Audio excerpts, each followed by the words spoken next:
resist it. And it was a choice that was to some extent forced upon us, but I think we should recognize it when it arrives. Lord Greg asks, in a rather laconic way, where I get my news. And I would say that I was once quoted in some online dictionary of quotations, I don't know how to find it again. My son pointed it out to me, as saying that I became a journalist because I didn't want to rely on the press for information. Partly true. I get most of my information from other writers, other reporters, other journalists based in other countries, or journalists based from other countries who are assigned to Washington. What they tell me is all the stuff they couldn't get into their own paper or past their own editor, and that's my main source of information. I rather pity people who have to rely on the output of the journalistic profession to be informed. And then there are one or two websites I sometimes look at, but generally speaking, I'm old enough now that people will send me things that they think would interest me, and from all over the world. So that's what I do as soon as I flap through the New York Times in the morning, which I do so as to be sure that I know what other people think is going on or what the news is. D. Roberts 982 says that I've stated the litmus test of the Obama administration is Iran. How is the president doing in this area? Well, litmus test is of course a cliche. I hope I didn't use it in that voice, but it still wouldn't be untrue. There are two senses in which we're in confrontation over Iran. One is it has a regime that's illegally trying to acquire and to conceal its acquirement of thermonuclear weapons. So we'll soon find out what our most ancient worry will look like. By our most ancient worry, I mean maybe our deepest modern worry. What will it be like when people who have a fanatical apocalyptic ideology get hold of messianic weapons? We'll soon find out what it's like to have to be nice to people like that, because they're driving their country into bankruptcy in order to produce this program, and lying to the United Nations, to the International Atomic Energy Authority, to the European Union, and to everybody else about the ways in which they've been doing this. But they've been caught lying. Repeatedly, they make a profession of lying. And that's the first thing. This, in other words, the evidence for what we believe does not come from some overworked CIA. The second thing is that we have every reason to believe, and as someone who's visited the country, I would want to attempt to confirm, that Iranian public opinion, especially among the young, is overwhelmingly anti-theocratic and sympathetic to the United States and wants the restoration of good relations with us. So the question is, this movement having been proven to exist in the recent, I won't even call them elections, in the recent attempt to fake an election in Iran, whether we can synchronize our policy so as to say that we're both for the democratization and the denuclearization of Iran, since the two things are connected. Iran can only come back into the comity of nations when it is a democracy, and when it is proven that its nuclear program is only for peaceful and economic purposes. After all, we're willing to build them, the reactors, we're willing to give them all the centrifuges that they need on the assurance that that's all they want. A very generous offer. Well, the president's line on this is that it would be nice to have the Islamic Republic of Iran, as he put it, back in the family of nations. My response to that is, it's because it's an Islamic Republic that it can't be in the Comity of Nations, because it's an Islamic Republic that it maltreats and oppresses and tortures and kills its own people. And also it's because it is an Islamic Republic that it conducts this covert, insane nuclear operation designed for blackmail against its mainly Sunni Arab neighbors. By the way, it's not really intending, at least at first, to attack Israel, let alone us. But it will be used to blackmail the Gulf states that have less capacity to defend themselves. So that the problem with the president's policy is that he believes that the disagreement between ourselves and the Islamic Republic arises from a misunderstanding. And I can't be persuaded that that's really true. It's not a cultural or psychological matter. It's a radical difference of interest.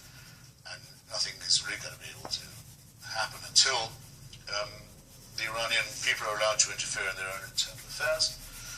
So we have a government we can show is their choice, and until we can be certain that they're not simply running out the clock of diplomacy in order to equip themselves with illegal weaponry. So, yes, that could be described as a litmus test. Calidor, I can't decode that, asks if I and my fellow horsemen, Richard Dawkins, Daniel Dennett, and Samuel Harris, are sometimes referred to collectively as new atheists.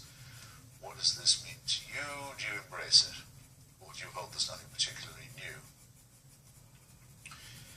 Well, and he asked me also if I agree with the mention of the word brights as a definition of the unbeliever.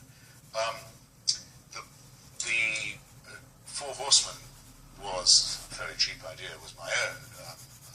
Actually, it's supposed to be the Four Horsemen of the Counter-Apocalypse. It's just a happy coincidence that the four of us published books around the same time. The inclusion is absurdly flattering to me. Richard Dawkins and Daniel Dennett and Samuel Harris are great men of science in their respective fields, anthropology, neuroscience. In Richard's case, preeminently biology. They would be great educators, and educators for the theory of evolution and for human reason, even if they'd never said a word about religion. But they all decided that in the present crisis, where we're threatened on all sides by different sorts of theocrat, mad Israeli settlers, Islamic jihadists, Christians who want to have garbage taught in American schools, and so forth, that the papacy that says that AIDS may be bad, but condoms are worse, there has to be a pushback, there has to be a resistance. I'm the least of these. I don't think there's anything particularly new about it. We all agree on one proposition, which was that our great late friend, Stephen Jay Gould, himself a tremendous educator and paleontologist, was wrong when he said that science and religion are non-overlapping magisteria. We do believe that essentially these things are incompatible, or at any rate very, very difficult to reconcile. I did quarrel with some of my comrades by saying I thought that to call ourselves brights would be, in the first place, very conceited, and in the second place, very misleading. We do not say of people who disagree with us that they are stupid. And many very, very intelligent people have been persuaded by Thomas Aquinas' ontological arguments for the existence of God, for example. It's not an IQ question. I thought it was a false issue, and I'm rather glad to see it gone into some kind of eclipse recently. Let's see. 1984 was not a manual. Excellent name. If you were the Prime Minister of the UK, what would you do to combat religious extremism? Also, can and should the UK government try to encourage atheism? And if so, how? Well, combating extremism is not done very easily if you grant its first premise.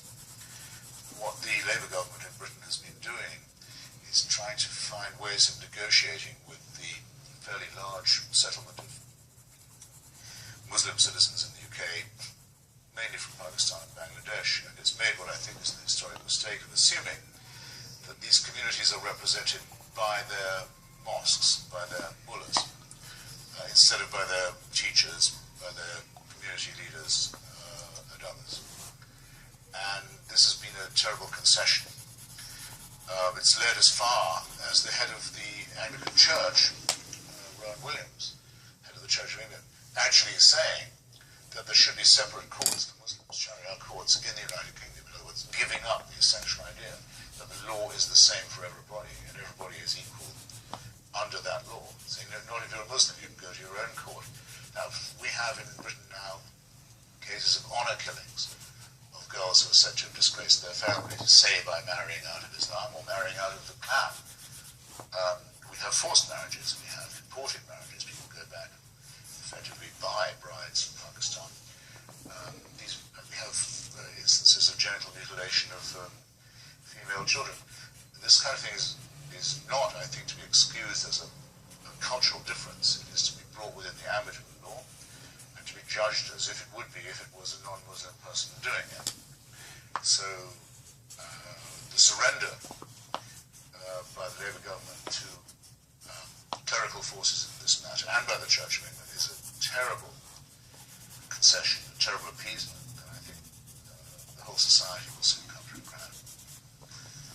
Dingle Dog has a heartfelt question for me, saying that he, or I guess it can't be she, this Dingle Dog, is a nationally ranked policy debater in college, and despite years of debating, practice and research, I'm occasionally stumped by a question asked by my opponent.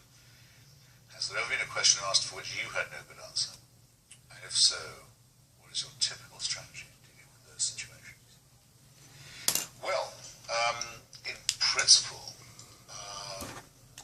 that number of questions should be going up, because Socrates tells us that the only definition of being educated, let alone learned, is to begin to understand how little you know.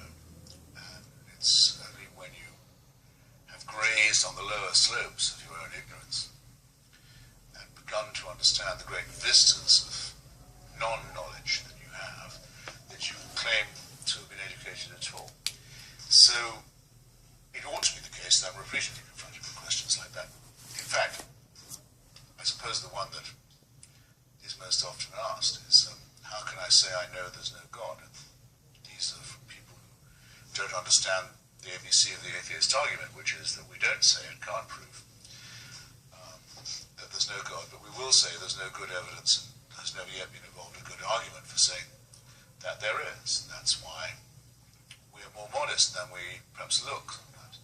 Whereas those who say there is don't only say there is because that means they've won an argument, but they say there is in order that they can claim the authority of that God to tell other people what to do. So they make an extraordinary claim with only very ordinary, at best, evidence, sometimes obviously fantastic evidence, fabricated. And they make very, very large claims for themselves. They say, well, now I know what God wants, you have to do what I want. We repudiate that. And we say, no, there are a couple of easier, simpler questions that you haven't answered yet, like the difference between being a deist and a theist, for example. So I like to think that at least while I'm debating with people of that kind, they're not going to come up with a question that I haven't heard before. Maybe knows whether it was paleontology, biology, political economy, anthropology, I would expect that there would be an infinite number of questions to which I wouldn't even begin to have an answer, because I simply wouldn't know.